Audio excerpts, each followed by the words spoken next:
Pour le coup, c'est plus facile de trouver des missions en freelance parce qu'on n'est pas obligé de te garder comme dans un CDI et on ne paye pas autant.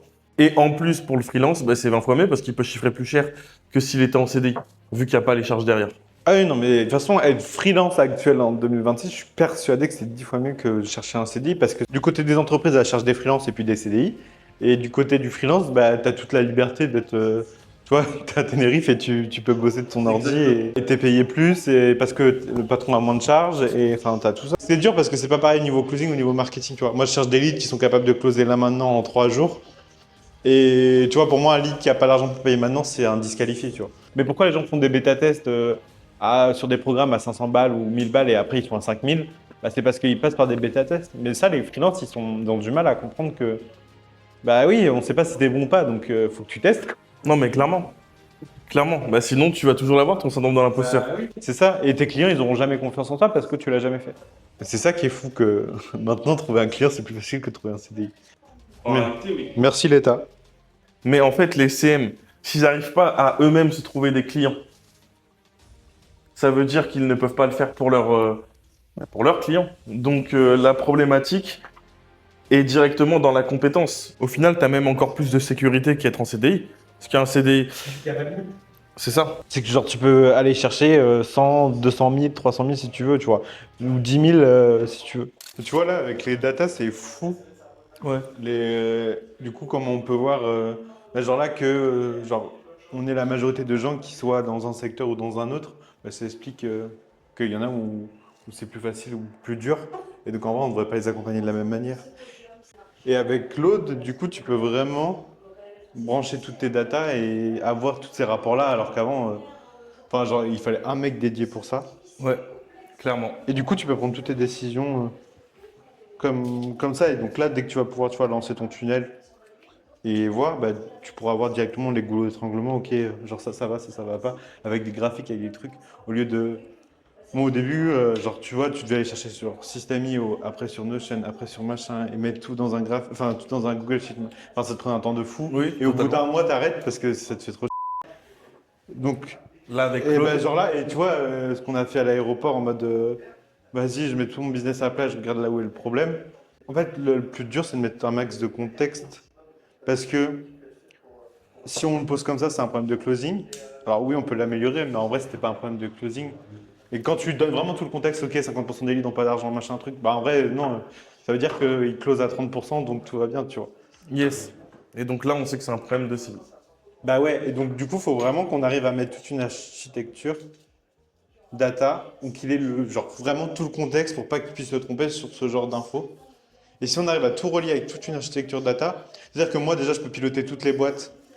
Genre ça arrive et là il faut faire ça. Et on peut pas se tromper et on perd pas, je sais pas, 3 mois à être sur un truc qui est faux ou alors à améliorer un truc qui ira jamais à 500 000 par mois parce que bah, ça sera bloqué à 150 000 forcément. Et donc, du coup, il faut qu'on mette tout sur Notion, qu'on connecte Claude à Notion. Et Et comme ça, il est il a toutes connecté les... là, mais ouais, Ouais. c'est ça. Mais surtout, en fait, il faut être méga assidu sur le remplissage du CRM. Quitte à, tu vois, pourquoi pas dev un outil à côté, genre où on est vraiment toutes les datas dessus, Mm. pour y accéder. Parce qu'en vrai, ouais, tout va dépendre du remplissage du CRM. Et genre, une décision dépend de ce que vous avez bien rempli ou pas. Ouais, totalement. Et Et c'est dur parce que c'est pas pareil niveau closing ou niveau marketing, tu vois. Moi, je cherche des leads qui sont capables de closer là maintenant en 3 jours. Et tu vois, pour moi, un lead qui a pas l'argent pour payer maintenant, c'est un disqualifié, tu vois. clairement. Sauf que toi, tu sais qu'il peut aller chercher des solutions Ouais, c'est ça. et qu'en vrai, il peut closer dans 2 semaines, tu vois. Mais ça, niveau marketing, c'est impossible à savoir. Un lead qui est capable mentalement d'aller chercher des solutions. Est-ce qu'il ne faudrait pas qu'on mette les end of the day directement dans Notion pour que Claude y ait accès? Et qu'il ait justement tout le contexte vu qu'il a tous les end of the day. Déjà, il faut que tu enregistres toutes tes réunions à 13h. Vous les faites sur Slack et tu les enregistres tous. Et comme ça, sur Slack, je peux les récupérer. Enfin, Claude peut me les récupérer et peut me les mettre. Et donc, du coup, j'ai du contexte plus que autre chose. Et ouais, en fait, il faut lui mettre un maximum de contexte pour qu'il puisse pas se tromper, tu vois. Ouais, Et après, bien évidemment, tu vois, il faut mettre un parfait en mode de quand il y a des chiffres qui te semblent bizarres, est-ce que tu as bien compté ça, est-ce que machin, est-ce que truc. Ce que tu vois là, il me sort le graphique avec les graphismes majoritaires. En vrai, il a mis les designers, enfin les web designers dedans. Donc du coup, bah, ça fausse le truc. non, mais totalement. Mais il faut qu'on arrive à tout relier à la data avec Claude pour qu'on sache où est le problème, tu vois. Et que, oui, un micro, améliorer le taux de closing va nous amener, mais à macro, en vrai, dans tous les cas, on arrive dans le mur. Ouais, et puis si on veut scaler, Oui, c'est ça, non, mais c'est à ça. macro, dans tous les cas, on arrive dans le mur, c'est ce que je dis. Même si tu améliores le taux de closing, ça change pas grand-chose. Enfin, ça change à court terme, mais pas à long terme. Ouais. Et en vrai, c'est assez logique, tu vois, quand tu réfléchis. Mais ça te permet d'avoir cette vue extérieure en mode, si tu dézoomes, oui, forcément, ça marche pas. C'est ça qui est chaud. Mais c'est du coup, ouais, si on connecte toute la data. Bah, au Notion, qu'on remplit le Notion parfaitement, qu'on met toutes les données, les end of the day, plus, tu disais, les réunions de 13 heures, objectif de la semaine, bilan de la semaine, tout dedans, et qu'il a accès à tout. Et ce qui est mieux pour que ce soit plus simple pour tout le monde, c'est que, et même pour moi, quand j'enregistre, c'est qu'on le mette dans un endroit de Notion. Comme ça, lui, vu qu'il a accès à Notion, il a accès à tout. Bah ouais, genre mettre une database Notion end of the day et réunion de 13 heures. C'est ça. Et tu les mets dedans. Mais enfin, et après, tu peux même on peut automatiser pour que ça le mette dedans tout seul, tu vois. Ouais. Et comme ça, en plus, c'est encore plus simple, même parce que je reçois pas les end of the day tous les jours. Et j'arrive à comprendre, mais si c'est dans Notion et que c'est à faire, bah, c'est à remplir comme le CRM, tu vois. Ouais. C'est normal, quoi. Il faut le faire, et puis voilà. Avec une petite notif à la Fanny, tu vois. Et on est bon. Comme ça, tout le monde fait son end of the day, y compris moi, parce que ben, forcément, je suis aussi closer, donc bam, je mets mon end of the day. Plus, je te fais le end of the day global. Et lui, il faut qu'il ait accès à tout. Et d'ailleurs, il peut même m'aider. Il va même m'aider à faire le end of the day que je dois te faire par rapport à tous les autres Bah end oui. of the day. Pour que ce soit bien complet et qu'il y ait la tendance générale de tous Ouais, les et si closers. on relie tout ça tout le temps, et que niveau market, on relie aussi, et en fait, il faut tout traquer au micro. Enfin, genre, qu'est-ce qui vient du setting Insta, parce que c'est pas les mêmes leads. Donc, un tunnel setting Insta. Sur mes mails, il faut que je traque chaque mail qu'elle me ramène pour pouvoir opti. Donc, à la micro. Mais là, on a un problème macro, on n'a pas de problème micro. Mais après, il faut que genre, tout soit connecté Et pour qu'on avec ce que tu sache es en où train on de me est. dire, je vais pouvoir ajuster le process du end of the day. Ouais, Quelles données il faut avoir pour que ton cloud il fonctionne bien. ouais. Et comme ça, eux, ils me disent, bah, par exemple, tu viens de me le dire, est-ce que ça vient d'Insta ou est-ce que ça vient du setting ads ou est-ce que ça vient de l'ads directement?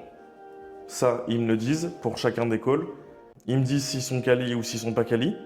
Ils me disent s'ils ont de l'argent ou s'ils n'ont pas d'argent ou s'ils ne savent pas encore si c'est un R1.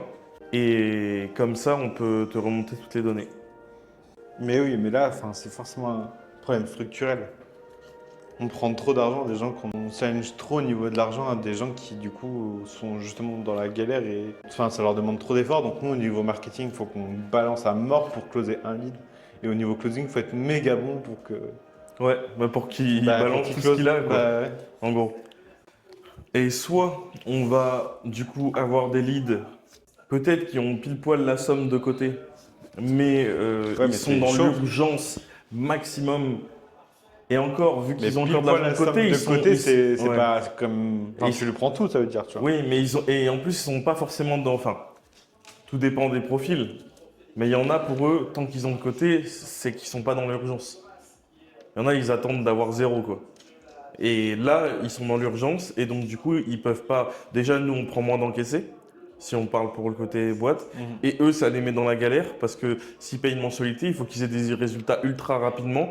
Sinon, ils peuvent litiger pour les autres mois parce que ils ont pas encore les thunes. Ouais, c'est ça qui est grave problématique. C'est qu'on prend beaucoup. Mais c'est pas un problème, sauf qu'on prend beaucoup et c'est genre juste suffisant pour qu'on fasse de la marge, tu vois. Genre on peut pas baisser le prix, c'est impossible, autrement on fait passer une marge. Et donc du coup, tu vois, quand tu prends, je sais pas moi, des boîtes qui prennent 15 à 20 000, genre sur du niveau mastermind, bah, c'est quand même beaucoup pour le niveau où t'en es, tu vois. Genre ils prennent tout aussi, tu vois, à ce niveau-là. Sauf que 15-20 000, bah, t'as les mêmes charges qu'à 5-6 000. Donc en vrai, tu full marge et à la limite, tu pourrais baisser les prix si tu as envie. Alors que nous, genre, c'est pas possible. Au niveau marge, on peut pas faire. Non, Donc c'est pour ça que le niveau du dessus, même si on augmente les prix, on prend, enfin, genre, on est ultra challenger au niveau du prix, bah, c'est pas grave parce que on fait full marge dessus. clairement. Et il y a un problème aussi où je suis d'accord où Bah, sur le fait que vu que tu formes pas une compétence, mais que tu formes à l'acquisition client, bah, si le mec il est pas bon, tu vois. Et genre Ah, mais ça, oui. on n'y peut rien. Et c'est tout. Ah non, mais ça, on peut On rien n'y faire. fait rien. Et le problème, c'est que ça dépend tellement de. Enfin, ça joue énormément, tu vois. Enfin, parce que le but de tout le truc, c'est de créer de la confiance en montrant ce qu'ils savent faire. Mais sauf que quand tu montres ce que tu sais faire, que t'es mauvais, bah forcément, t'as pas... enfin, genre, ça marche pas. Ouais, mais ça, c'est la variable que tout le monde. Enfin, ils en sont conscients. Enfin, non, ils en sont peut-être pas forcément Non, ils sont conscients. pas forcément conscients. Et après, Mais ouais. malheureusement, enfin, c'est même pas malheureux, c'est logique. Non, c'est logique, mais c'est normal, tu vends pas de la merde à quelqu'un. Bah voilà. Et si t'es mauvais, ben on veut pas t'acheter. Bah oui. Si ton produit il pue. Et vu que c'est toi le produit, C'est ça. bah, t'es obligé d'être bon, quoi. C'est pour ça que ouais, former une compétence, c'est quand même bah, plus facile parce que tu maîtrises cette variable de si t'es bon ou pas. Ouais. Et puis là, ils recherchent pas de clients, ils recherchent la compétence. Donc forcément, Ouais, mais ils recherchent le client après à la fin. ouais. Mais au moins, quand ils recherchent le client à la fin, donc tu sais qu'il est bon. Ouais. Enfin, normalement, s'il a bossé, ouais. Oui, mais genre, Il y aura toujours la variable. oui, mais s'il est pas bon, tu peux le remettre dans le module où il apprend la compétence. Donc Oui, en oui. vrai, genre, t'as la solution, tu vois. Alors que nous, on l'a pas. Genre, si t'es pas bon, point. Ouais, s'il est pas bon, il est pas bon. C'est mort. Et le En- problème, c'est que ça, on peut pas. Bah non, c'est une variable qu'on peut pas maîtriser. Ouais. Et c'est un gros, bah, c'est notre gros problème. C'est pour ça que quand on va aller chercher des leads qui font déjà 5-10 000, il y en aura toujours des mecs pas bons, mais ils sont forcément la majorité bons parce qu'ils ont déjà vendu, ils ont déjà des clients, ils ont déjà été de la trust. Donc ça veut dire que ce qu'ils font, c'est cohérent, tu vois. Et donc ça va être plus facile à délivrer et à amener au résultat parce que bah, ils sont forcément meilleurs. Ils ont tous le syndrome de l'imposteur. Moi, la majorité, et j'ai eu un call vendredi, je pense, où elle me disait ça. Elle me disait, j'ai le syndrome de l'imposteur, et j'ai fait, t'inquiète pas, 90% des personnes qu'on accompagne à chaque fois me disent, j'ai le syndrome de l'imposteur. Mais Donc ouais, c'est bien ce que tu viens de dire, c'est que au niveau delivery, ils Ah ont bah, tous ce syndrome ouais, parce qu'ils sont pas forcément, ils euh, sont même pas compétents eux-mêmes. à gérer. Mais c'est même pas ça le syndrome de l'imposteur. Le syndrome de l'imposteur, c'est genre, vu que je ne l'ai pas fait, je ne sais pas si je suis capable de le faire. Sauf que le seul moyen de plus avoir ce syndrome, c'est de faire. Oui, pour voir exactement. que tu es capable de le faire. Totalement. Et c'est ça le cercle vicieux où ils sont dedans. C'est que pour ne plus l'avoir, il faut que tu fasses, mais pour faire, ils veulent ne plus avoir le syndrome de l'imposteur. Sauf que, bah non. Genre, Oui. vas-y, Non, mais oui. fais. Et c'est pour ça que je suis carrément OK pour donner gratuitement ou faire à un bas prix pour déjà t'enlever ce syndrome de l'imposteur, toi, et pour surtout pour le client, tu le dis pas parce que tu sais pas si tu vas avoir les résultats. Voici là où je peux t'emmener. J'en suis pas sûr parce que je l'ai jamais fait, mais d'après tout ce que j'ai fait, ce que je connais, oui, on va y arriver. Maintenant, je te le fais à X%, enfin à un prix X% parce que bah, au moins on voit ensemble est-ce que ça marche ou pas, quoi. Ouais, en mode bêta test. Exactement, mais c'est Ouais. ça. Mais pourquoi les gens font des bêta-tests sur des programmes à 500 balles ou 1000 balles et après ils font à 5000? Bah, c'est parce qu'ils passent par des bêta-tests. Mais ça, les freelances, ils ont du mal à comprendre que, bah oui, on ne sait pas si t'es bon ou pas, donc faut que tu testes, quoi. Non, mais clairement. Clairement. Bah, sinon, tu vas toujours l'avoir, ton syndrome de l'imposteur. Bah oui, c'est ça. Et tes clients, ils n'auront jamais confiance en toi parce que tu l'as jamais fait. C'est ça. Et après, c'est un cercle vicieux. Quand tu arrives en appel de vente, tu as le syndrome de l'imposteur, donc tu peux pas promettre. Quand je dis promettre, c'est genre dire des résultats. Et donc, bah, le mec, il veut pas acheter parce que lui, ce qu'il veut, c'est acheter des résultats. Il s'en fout, tu vois. Non, mais sachant que si avant ils étaient salariés, ils doivent en avoir conscience de ça. Parce que quand tu veux faire de l'alternance ou des choses comme ça, moi je me rappelle, j'ai voulu faire de l'alternance et quand j'appelais les boîtes et tout, ils me disaient ouais, mais t'as pas d'expérience. Et moi je leur disais bah ouais, mais si on me prend pas, j'en aurai jamais. Et en fait, c'est comme le syndrome de l'imposteur, c'est la même chose. Tant que t'as pas fait, bah t'as pas l'expérience, Ouais. donc du coup t'as toujours ce syndrome de l'imposteur. Et comme pour les boîtes, bah t'as pas d'expérience. C'est pour ça que les gens que j'ai quand je suis à la fac, les élèves que j'ai, je leur dis tous montez un truc à côté et faites ce que vous faites gratuitement ou à bas prix pour des gens pour que vous ayez des choses à montrer quand vous allez arriver sur le monde du travail et que genre j'ai fait ça pour X, j'ai fait ça pour X, je l'ai fait en indépendant. En plus en indépendant, bah, c'est plus valorisant. Totalement. Et ça leur permet d'avoir de l'expérience parce que là, ils arrivent sur le marché du travail et ils comprennent pas qu'on leur demande de l'expérience. Bah si, parce que frérot, il y en a depuis 15 ans, ils ont monté des boîtes, ils ont aidé, accompagné, coulé des boîtes, fait des trucs. Enfin bref, ils arrivent en face de toi, ils ont déjà 10 ans d'expérience alors que toi, tu sors d'école. Et Non, mais c'est ça. Et du coup, bah, la boîte, tu te dis, mais je comprends pas, elle demande de l'expérience. Bah oui, parce qu'elle veut avoir les meilleurs, elle veut pas avoir des gens qui arrivent de nulle part, tu vois. Totalement. Ils C'est sont normal. là pour Bah, ils perdre, sont- quoi. Il faut que ça Oui. perde directement. Quand tu balances de l'argent, surtout en France, quand tu prends un CDI, tu as les charges, tu as les contrats, tu as la galère d'avoir un CDI que tu peux pas virer, machin truc. Ah, faut pas que tu te trompes, hein. Ah, clairement. Donc du coup, bah, tu vois, c'est pas comme les freelances. Les freelances, c'est 10 fois plus facile parce que tu peux te tromper, tu peux changer, tu peux arrêter le contrat quand tu veux, machin truc. Et t'as pas toutes ces Et charges. t'as pas toutes ces charges. Donc du coup, tu peux prendre, je sais pas moi, 5 marketeurs et voir lequel est le meilleur. Et après, prendre que le meilleur. Dans le monde du CDI, ça se fait pas parce que ça coûte trop cher. Ouais. Et donc du coup, il faut que tu montres encore plus. En vrai, quand tu veux un CDI, il faut que tu montres encore plus que quand tu es indépendant. Non, non, mais Parce que clairement. pour le patron, c'est 10 fois plus engageant. Mais c'est sûr, en fait. Et donc forcément, tu te fais manger par les gens qui se sont lancés avant. Voilà. Et donc, pour le coup, c'est plus facile de trouver des missions en freelance parce qu'on n'est pas obligé de te garder comme dans Ouais. un CDI et on ne te paye pas autant en termes avec toutes les charges. Donc, c'est beaucoup mieux. Et en plus, pour le freelance, c'est 20 fois mieux parce qu'il peut chiffrer plus cher que s'il était en CDI, vu qu'il n'y a pas les charges derrière. Ah oui, non, mais de toute façon, être freelance actuel en 2026, je suis persuadé que c'est 10 fois mieux que chercher un CDI parce que pour tout ça, ouais, du côté des entreprises, elles cherchent des freelances et puis des CDI. Et du côté du freelance, tu as toute la liberté d'être. Toi, tu à Tenerife et tu peux bosser de ton ordi Exactement. et t'es payé plus et parce que le patron a moins de charges et enfin, tu as tout ça, quoi. Et il y a aussi le fait que t'es pas cantonné à un client dans un domaine que tu n'aimes pas forcément. Tu peux avoir une multitude de clients dans plein de secteurs. En vrai, c'est trop bien. Il y en a plein qui se lancent pour ça.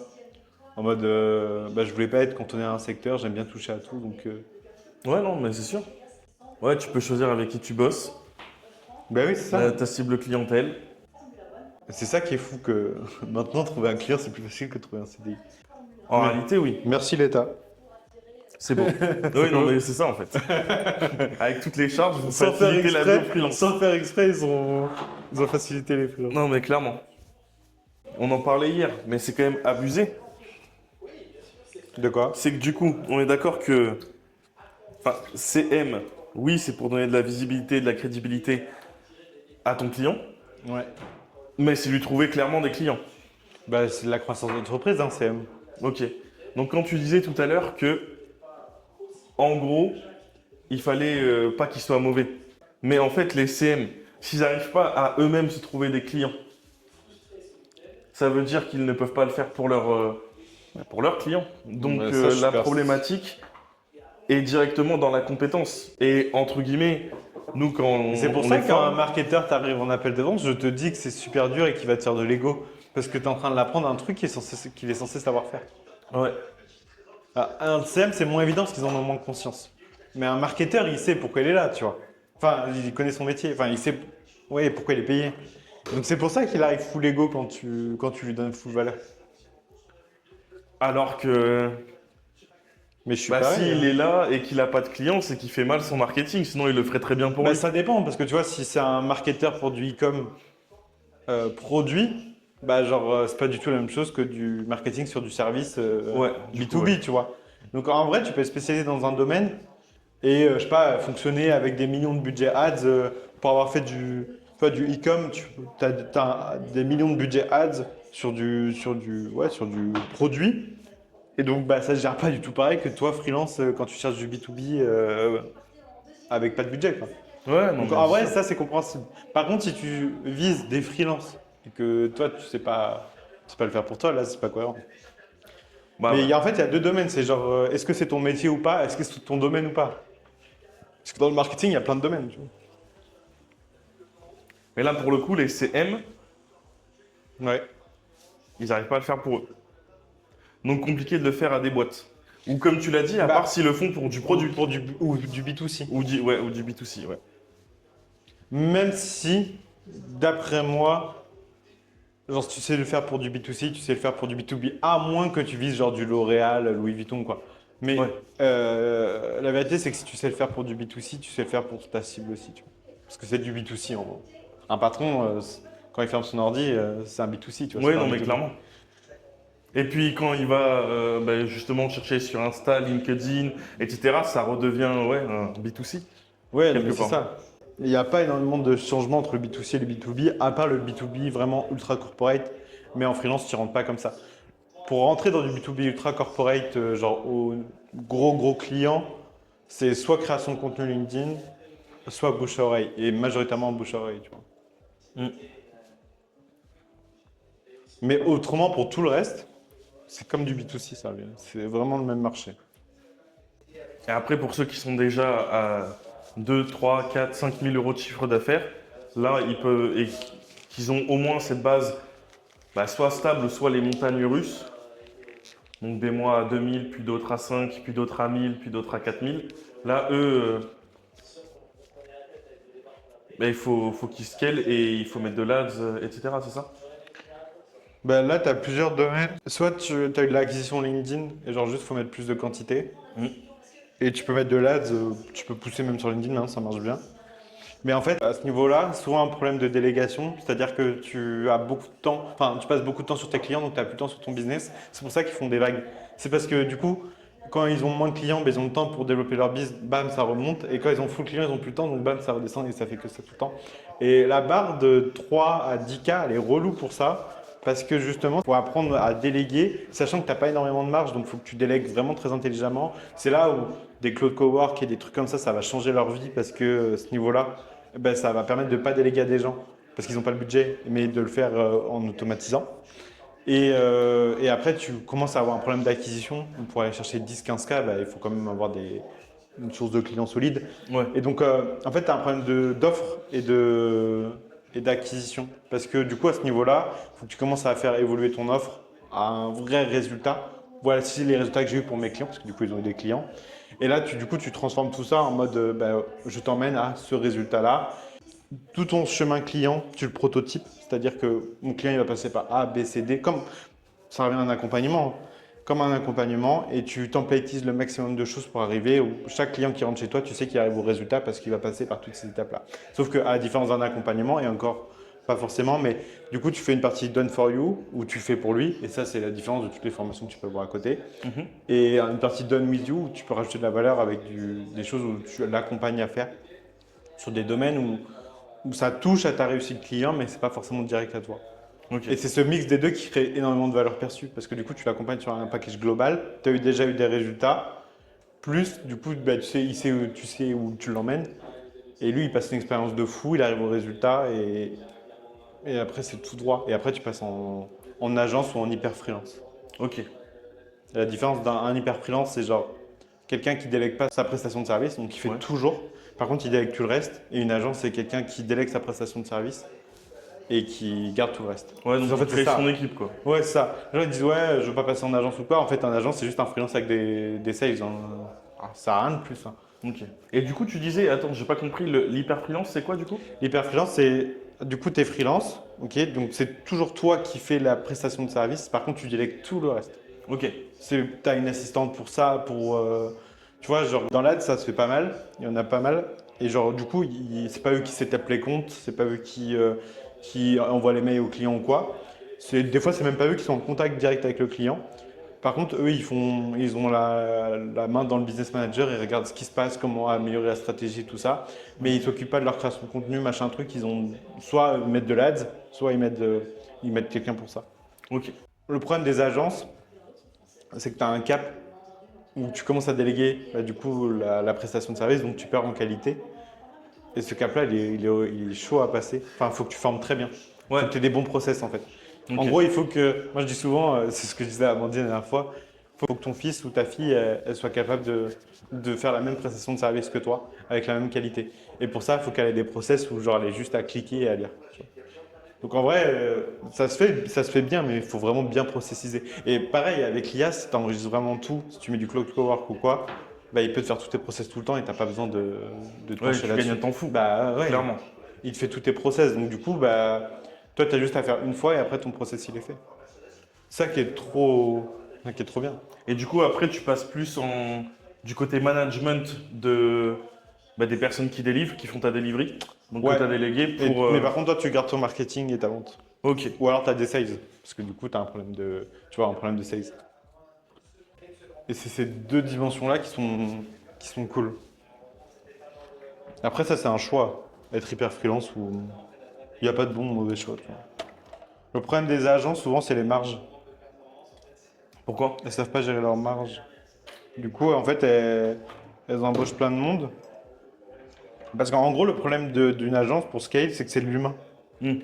Donc du coup, plus tu as de clients, tu vois, c'est pas du scale en agence, ça s'appelle pas comme ça. Parce que du scale, c'est augmenter l'argent enfin augmenter le nombre de clients sans augmenter les charges. Alors que dans une agence, ça n'existe pas. Tu peux pas genre plus de clients sans augmenter ton humain à l'intérieur, c'est pas C'est possible. ça. Ouais. Et du coup, l'enjeu, c'est toujours ça.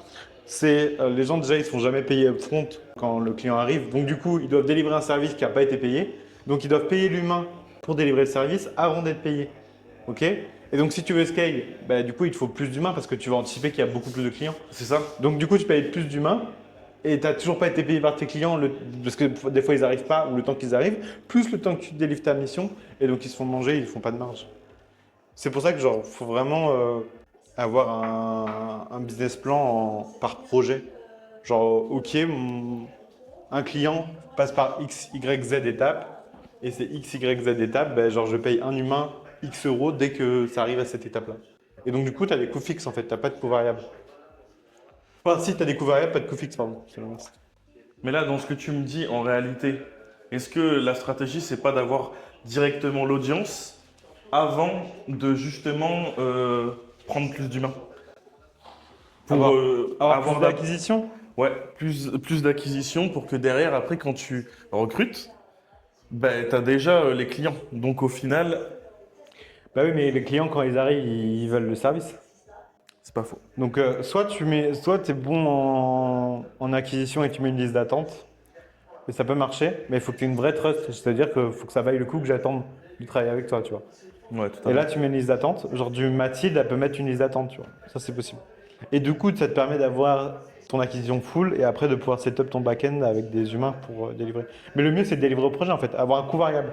Genre, si j'ai 15 clients qui rentrent, ben, genre, ça augmente de 15 fois mes charges, pardon. Par contre, si le lendemain, j'ai plus que 2 clients qui rentrent, ben, ça réduit à deux fois mes charges. Ok. Et c'est ça, en fait. En fait, le hack dans l'agence, c'est passer au coût variable et pas au coût fixe. Et pour ça, il te faut des freelances. Tu peux pas prendre des CDI.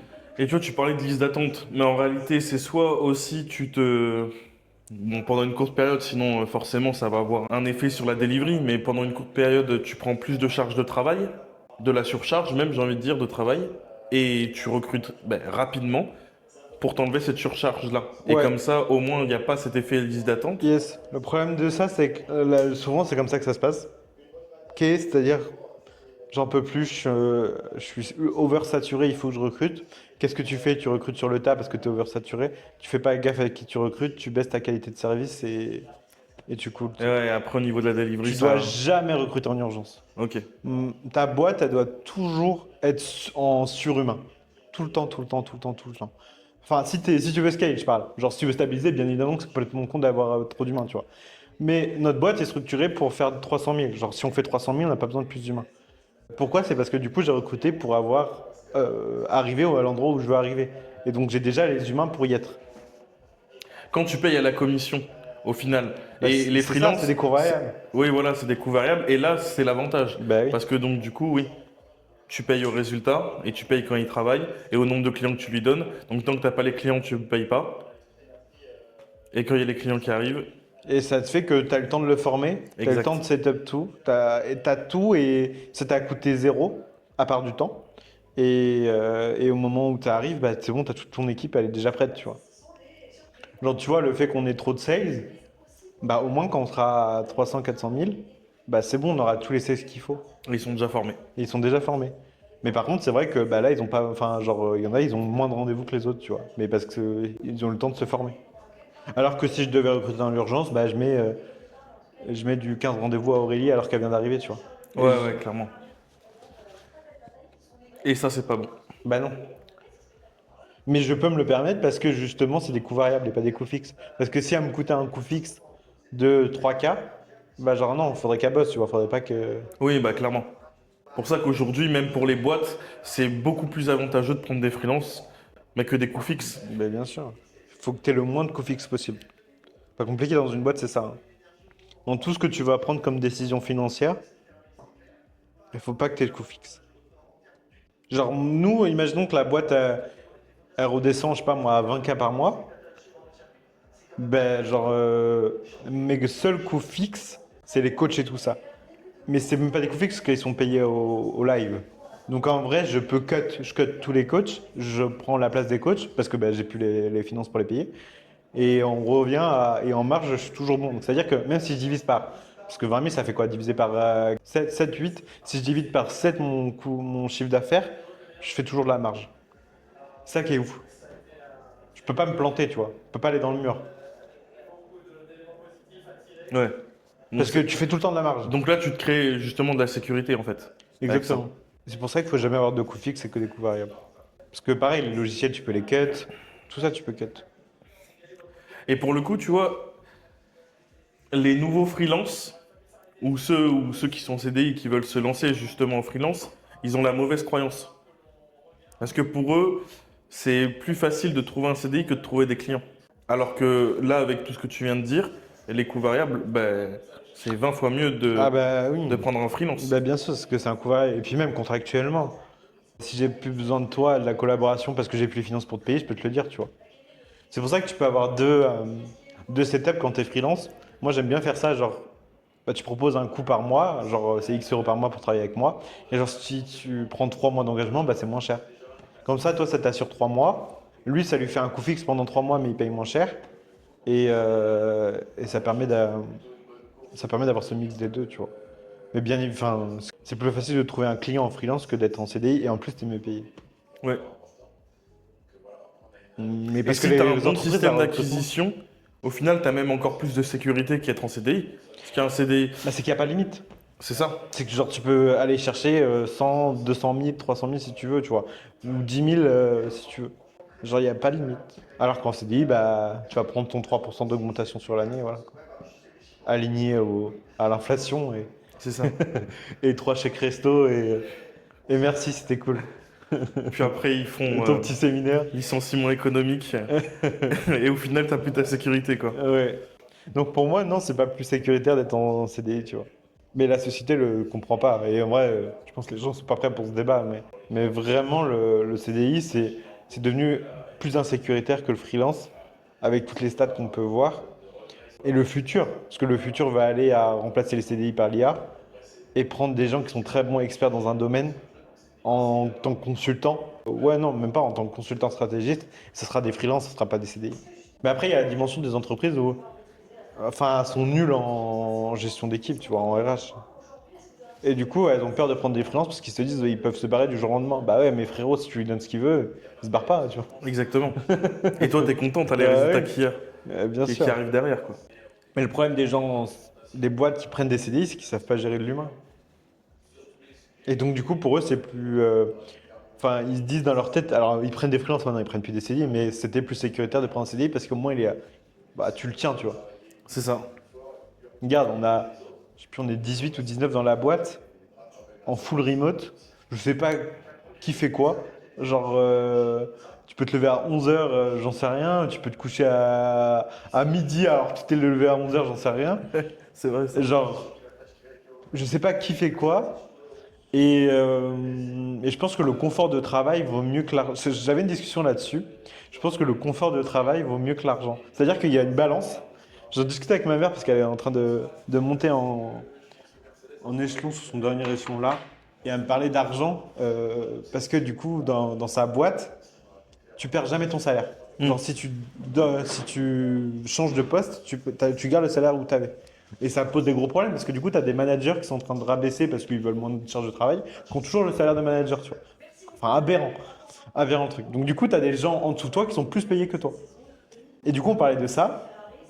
Et je pense qu'il y a vraiment un truc entre confort et salaire. C'est-à-dire que plus tu mets de confort, plus tu peux réduire le salaire. Moins tu mets de confort, plus tu dois augmenter le salaire pour que la personne reste et qu'elle soit contente. Parce que, imaginons, genre, là, je te dis, non, faut que tu te pointes au bureau tous les matins, faut que tu mettes ta carte, il faut que tu sois connecté de XR à XR. Enfin, je t'enlève ton confort de travail. Bah là, tu me dis, bah non, ça m'intéresse plus, je vais changer de boîte. Clairement. Ok, on est d'accord. Par contre, si je te dis, ouais, mais ok, mais t'es payé 50 000 euros par mois, tu me dis, ah ok, bah je reste du coup. Ok, donc l'argent vient compenser ton confort de travail. Exact. Ok. Inversement, je te dis, je dois diviser par deux, là c'est la merde, je dois diviser par deux tes commissions parce que genre, je peux plus, tu vois. Par contre, je t'offre de ouf de confort de travail. Alors, je peux pas faire beaucoup plus que ce que je donne là, mais imaginons, imaginons que tu as la boîte en CDI Elle divise par deux ton salaire, par contre, elle fait full remote, tu fais ce que tu veux quand tu veux. Genre, t'es plus à 4000 par mois, t'es plus qu'à 1008. Mais tu fais tout ce que tu veux. Bah, il y a quand même ce confort. Mais Mais t'es content. ouais, bah, je suis content pour la partie confort. Ouais, Mais du coup, tu vois, ça vient jauger. Alors, diviser par deux le salaire, c'est peut-être trop. ouais, divisé mais genre, par deux, c'est quand même un peu. ouais, c'est peut-être trop, je suis d'accord. Mais genre, imaginons, elle baisse ton salaire, mais elle augmente ton confort. Mais Ça vient s'équilibrer. Et je pense que la bonne gestion RH, c'est genre dans ces deux-là. c'est ça. Et puis, moi, c'est ce que je trouve, hein. Quand j'étais en CDI, j'avais mon salaire. Par contre, comme tu disais, 8h, 18h, tu dois être là, t'as fini ton travail. Manger ta box, là. Exactement. Au micro-ondes, où ça pue. Non, mais Aïe, aïe, aïe. la réunion Teams, La réunion 13h. Teams à 9h pour Ouais, que tu sois ouais, sûr 9 de heures. pointer. Parce que autrement, si Exactement. t'arrives en retard, bah t'es pas à la réunion Teams, on peut le voir. Pour se dire, voici les objectifs de la journée, bah oui, c'était comme hier et comme Exactement. Il y a avant-hier. 5 minutes sur ta partie. Merci. Pendant 1 heure, tu as envie de dormir. C'est horrible. Et en plus, bah, c'est de la perte de temps et de production en vrai pour la boîte. Mais bon, Mais bien apparemment, sûr. ils s'en fichent.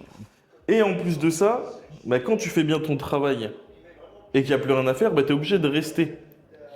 Là, à l'inverse, c'est même contradictoire, mais je suis libre. Donc je peux travailler à l'heure que je veux, je peux terminer à l'heure que je veux, je peux faire des pauses quand je veux, et je pense que je travaille plus qu'en CDI. Donc c'est mieux pour la Ah oui, boîte. mais tu travailles 10 fois plus qu'on s'est dit, tu rigoles quoi. Oui. T'as vu les heures que tu fais. Non mais totalement.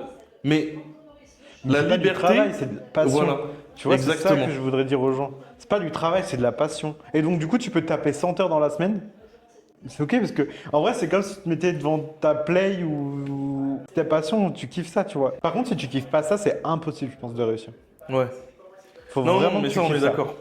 Si tu kiffes pas ça, c'est mort. Si tu Mais kiffes tu pas vois, ça, que tu ta travailles mère, elle pas a avec besoin- un Ta client mère a éthique. besoin une après-midi, bah genre, Ouais. tu te barres et tu vas faire ton... Enfin, genre, tu vas l'aider, tu vois. Exactement. T'as ta famille qui décale, tu veux partir à la Réunion pour aller voir ta famille, bah billet Let's go. d'avion et on est parti, genre y a aucun problème. En plus, moi, ça va, j'ai la chance d'avoir l'activité, je peux le faire à distance. Ah oui. Donc forcément, c'est encore plus simple. Mais enfin, en vrai, 90% des activités dans une entreprise peuvent être faites à distance. Maintenant, tout ce qui se fait sur place, c'est des robots qui le font de toute façon. Moi, j'ai fait tout ma partie alternance et tout à donc c'est genre les transpalettes et tout dans la partie usine. Moi, j'étais au marketing. Oui, il y a des humains sur ligne et tout, je dis pas.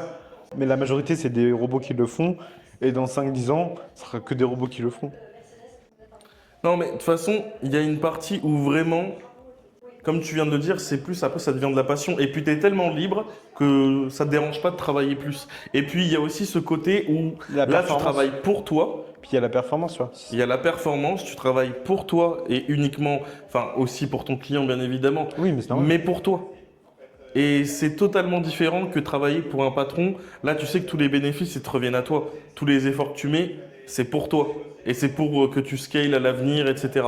Et donc, passer du temps pour soi-même, quand tu te lèves le matin, c'est pas une problématique. J'ai plus de facilité à me réveiller tôt le matin quand c'est pour moi que Bah, quand bien c'est sûr. pour un patron. Ah ouais. Et ça me dérange pas de terminer à 23h et même de continuer plus tard jusqu'à 2-3 heures du matin si c'est pour moi. Mais je Alors vois que ça, pour un tu vois. patron, mais jamais de la vie. À 18h, je veux plus voir sa tête. C'est mort.